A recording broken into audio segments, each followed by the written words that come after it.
Hey my dudes, my name is Cecilia and welcome to another week in my kitchen here in Stockholm. Coming up is Kanelbullensdag here in Sweden, and what is that exactly? That is Cinnamon Bun Day. Yes, I'm being serious. We have a whole day in this country to celebrate cinnamon buns. People go crazy for it. The bakery that I work at here in Stockholm, it is our second biggest sales day of the year behind Fat Tuesday. People will line up at our bakery for an hour just to get kanelbullar on Kanelbullensdag. Insane. But I've already done a video on how to make Swedish cinnamon buns. You can find that up here and down below in the description, two different places. But because I've already done that, I thought I would show you how to make American cinnamon buns, because while they are very similar, they are also very different. These guys, which you can see I've already been busy eating, are big, fat, gooey, lots of cinnamon flavor, and covered in this absolutely unctuous cream cheese frosting. You guys are gonna die. You're gonna love it so much. So let's just get started on making them.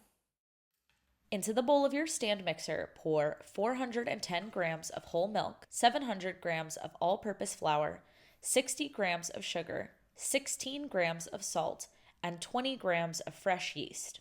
Place onto the mixer and, using the hook attachment, mix on a slow speed for 5 minutes. Add in the butter and continue mixing on medium fast.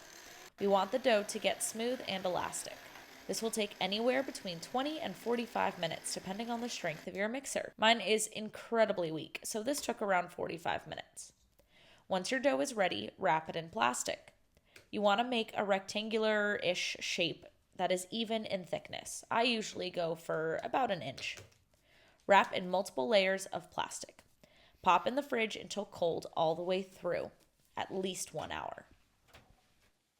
Life got in the way yesterday, and so I left my dough in the refrigerator overnight, which is just fine, by the way. If it's gonna be any more than about 12 hours though, I would stick it in the freezer and straight away and then put it in the fridge, just FYI, but letting this dough sit in the fridge for 12 hours is fine. I can never find where my plastic wrap begins. Oh, there we go. You wanna make sure your dough is really well floured and that you are working with it cold, because it is very sticky and buttery. And if you work with it cold, then you don't have to worry about that. Now I'm always feeling it to see if it's uneven. Obviously this end is really thick, and it's starting to really stick to the table. So I put a little bit of flour on here and I flip it over. Also gonna flip it this way. A little bit more flour on there, just very light. And we want this rectangle to be as even as we possibly can make it. And we also want it to be a rectangle, not a square. There we go. Now we're just going to adjust this corner. It wants to be really thin for whatever reason. So you can kind of just help the dough flow into place like that. One of the differences between an American cinnamon roll and a Swedish cinnamon roll is that the Americans are real boofy, chunky boys, right? So to help us achieve that, we are going to have our rectangle facing this way. So my long sides are here and my short sides are here, whereas in a Swedish cinnamon roll, we want them to be more low and wide. So I would switch it the other way and have the dough be like this, but I don't want that for my American cinnamon rolls. So we're gonna switch it to be over here. My very professional pat of butter here.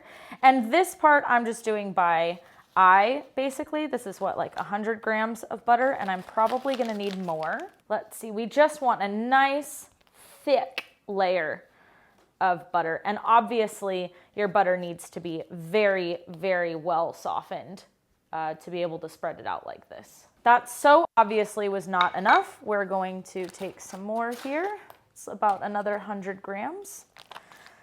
It's 20 grams just on the paper.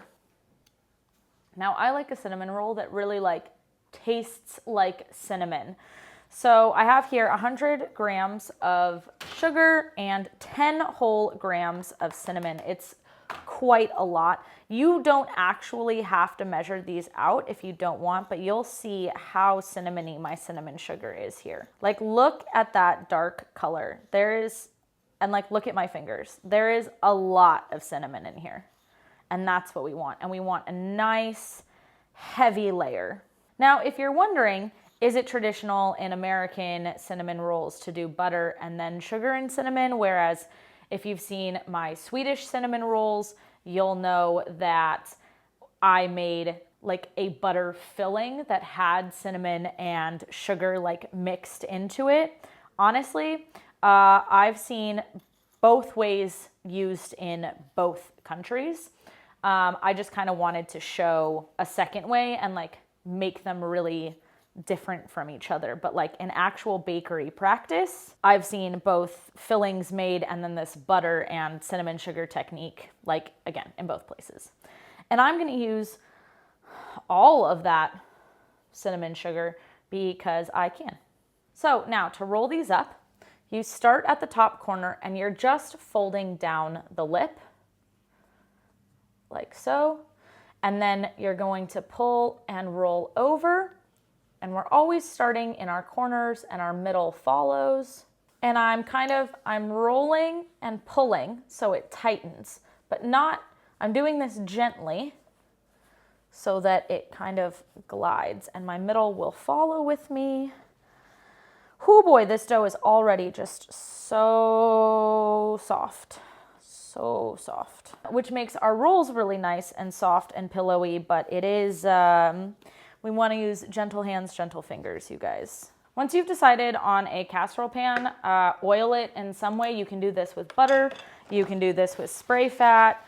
I am just doing this with some canola oil because it's the easiest for me to reach right now and I'm lazy. I want to somehow get 12. Can she math? Let's see if she can. Ooh, another thing I wanted to say, I'm gonna cut this with my very large pastry knife that is super, super dull. If you've watched my videos before, you know that this is a pastry chef's best friend. It is dull for a reason. It is dull for things like cutting dough. I have seen a lot of people, there seems to be this like hack out there where they'll take like, I think it's like floss, like for your teeth, and they'll like cut it so it stays round, but like, you don't need to do that. I don't understand. And also you're using floss or like, I don't understand why people do that because they're like, oh no, but I squished the dough. But it becomes round again and then it proofs and it's fine. So I don't understand. If someone is really a floss advocate, you can write in the comments and tell me why.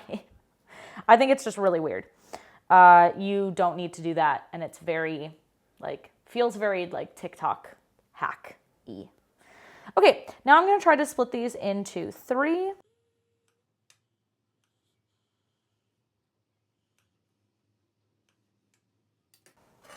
All right.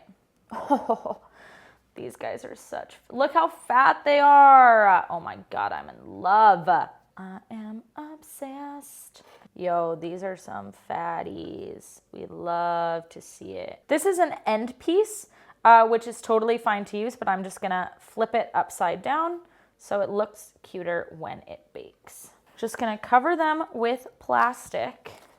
And you want your plastic wrap to be very like gently on there so that there's like room for them to grow, but you also want to kind of seal your sides in. See how it's kind of very loose on top? And we do this so that when they grow, they're not going to be pressed in by the plastic, but at the same time, there's no air getting in for them to like dry out or anything. These are going to sit here for 2 hours-ish, maybe, or until doubled in size. The time really depends on whether it's summer, winter, are they in a sunny spot? Is the kitchen warm? Is it cold? Is the dough cold? Is it not? Just wait until they're doubled in size. Our cinnamon rolls have been sitting for about 2 hours now, so I was right on the nose with that one. Love that for me. And they are definitely doubled in size, but also you can see where the plastic is pressing up against the dough. All these little bubbles here, that means that the yeast has been working and there's lots of air in them. That's why they've expanded. So they're ready to go. We take the plastic off. And because these will be getting coated in an icing, I am not going to brush them with any eggs either now or when they come out of the oven. They're just gonna go in and go out.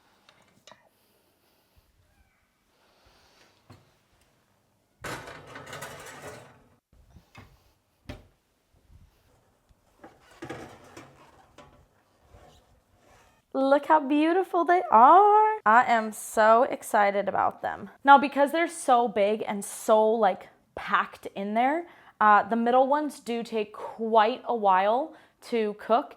And so if you're feeling like not very confident about it at all and you want to double check, insert a thermometer and you're looking for the middle of the roll to be around 87 to 90, like 89, 90 degrees Celsius, by the way. But they do have to get like quite brown. This is not a light golden situation because they're so packed in there. This is a deep golden situation, okay? While these delicious darlings are cooling down, I think it would be a good time to make our cream cheese frosting.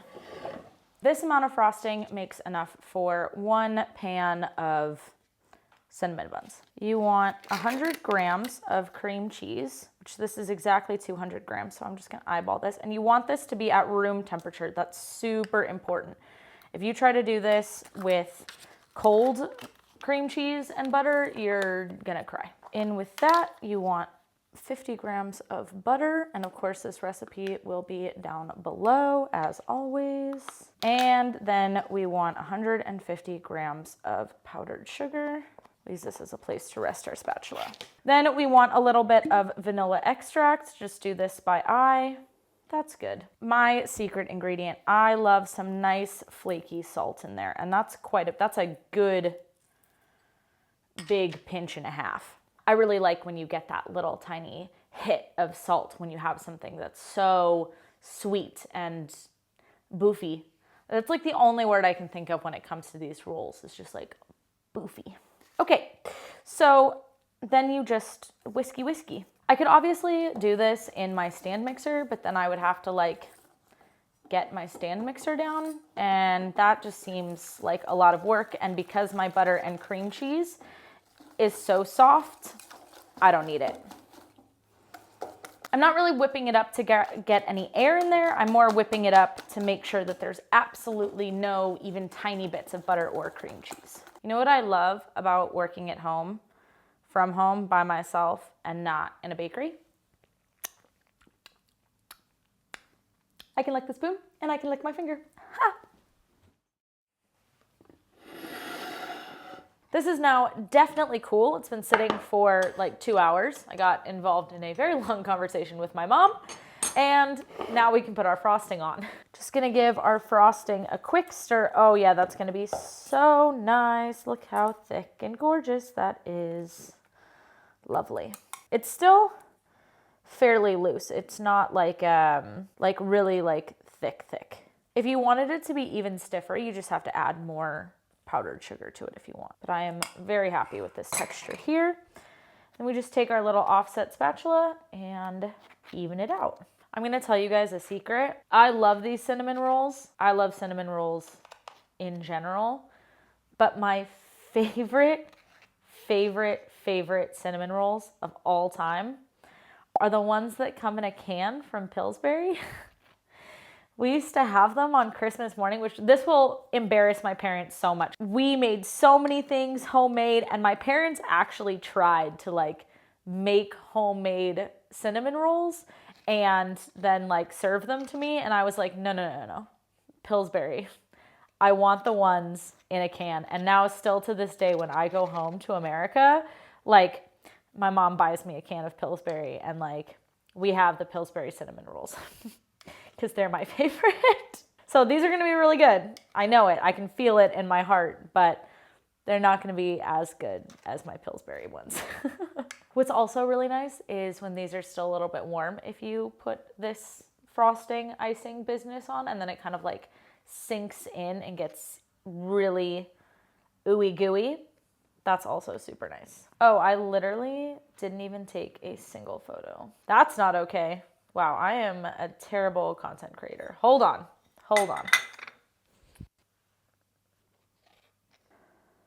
Now we can try one. Probably be easier if you used a knife, but here we are. Look how beautiful that is. Now I'm gonna eat it the way I like to eat it. I like to peel my cinnamon rolls. I don't know if anybody else does that. I don't wanna like just take a bite. I like to peel it and work my way down to the middle. Oh my God, it's so good. The middle part is 100% the best part. There's such a nice amount of salt in this as well. It's not at all salty, but it's like, it has a lot of flavor in a way that you can tell that it's been like seasoned well. It's so nice. I think it's so nice. That is so good. Thank you guys so much for watching. If you like this week's video, then go ahead and check out this video next. And I hope that you have a great week and that I'll see you next week. Hej då!